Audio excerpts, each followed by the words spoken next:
now we have another cracking main event. Xander Zayas, the pride of Puerto Rico, against the young, hungry Abass Baraou, the tough German fighter. Someone who you haven't believed would have been a world champion if you looked at him early in his career. He showed good signs of a top fighter, but you see the levels with the pair of them. Where with Zayas, this proves my point where he gets hit a lot too much. Very, very too much he gets hit. And this is what I say when I believe this is the worst unification fight in history. Now Zayas, he's a solid base fighter, you know. He keeps his base, keeps his shape, lands good shots. He's good at cutting angles, but when he does, he gets caught pitter to patter every time. And when you leave your chin open like that, against a top puncher, they will spark you out cold. So he needs to iron up on his defense, because it's all good having this solid offense, but defensively he's a bit of a shambles, where he had this moment here where he slipped back, then countered the right. But that's one out of God knows how many, and he's letting Garcia come back, give up his ground, and then give up all the amazing work he's done when he's firing away, instead of putting up the pressure and trying to do a job on him.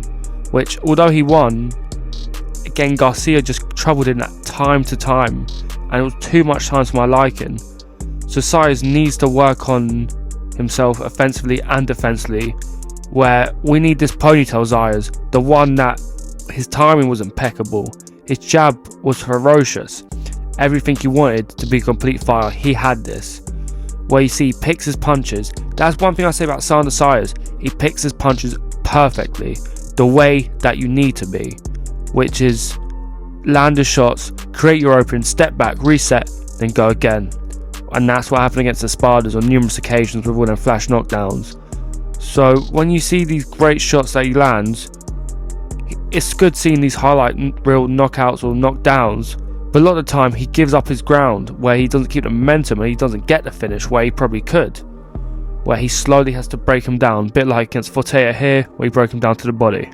But on the other hand, with Abass Baraou, again he picks the shots well, but sometimes he's a bit too tentative, where he'll land these scuffing shots, but overall his timing is not the greatest. He'll land a good shot, he's got a bit of precision, but he overreaches. It's like he forces it.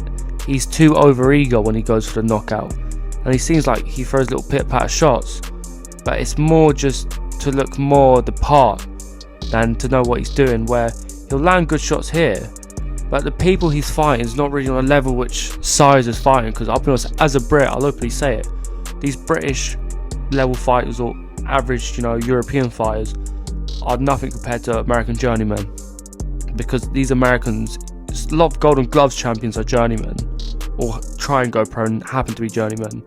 So I do believe Zayas fought the better people, but Baraou, again, he's proved early in his career that he's slowly improving. Bear in mind he's had a few stinky performances early in his career where you thought, he's not going to go on to anything, so fair play to him for becoming a world champion.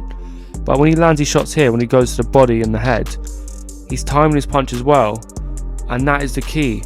Where you go head, body, that little left hook to the uppercut, that left hook to the hook, that was sneaky beforehand, that was the main blow before the head shots. So you got to go body, and the head will follow. Golden rule of boxing. But he gets caught square on. Defensively, it's very leaky as well.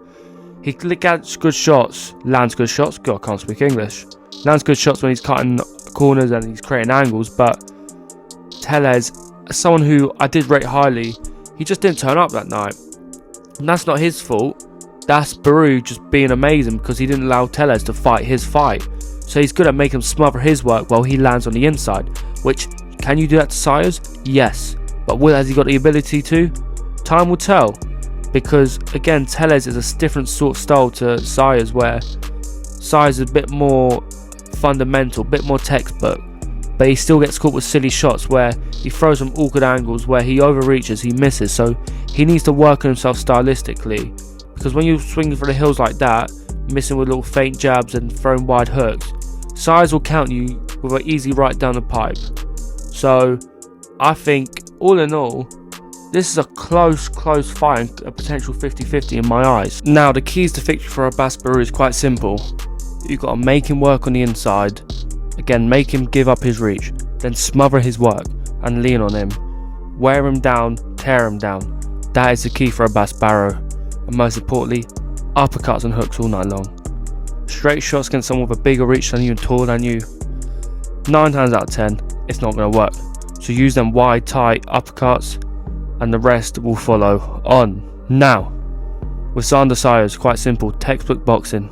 Use your fundamentals, keep it simple, and keep your composure. Don't go over eager.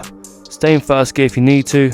Up the gears when you see them openings where you can create some danger, but win the early rounds. The first 2-3 rounds are key, because I do believe that will dictate the pace of the fight, and that will dictate who will win and who will lose. I do believe those will be very important rounds, and I do believe that will be the tempo of the fight. I don't believe it will go heated very early, but I do believe it will be a bit more toe to toe. Now, when it goes toe to toe, I do favour Baraou, but then at the same time, Zayas catches these people when you don't expect it, for example.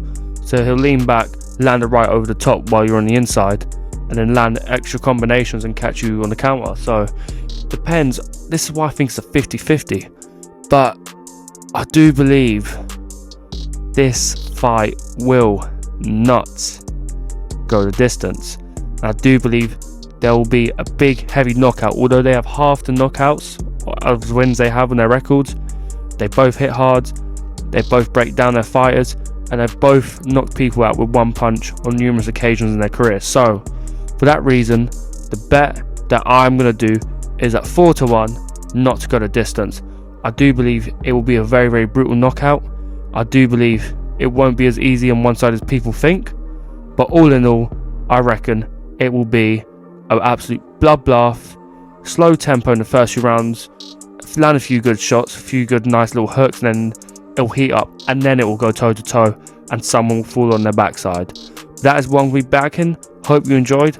Please like, subscribe, and as always, this ain't financial advice. This can be what be backing based off my own research.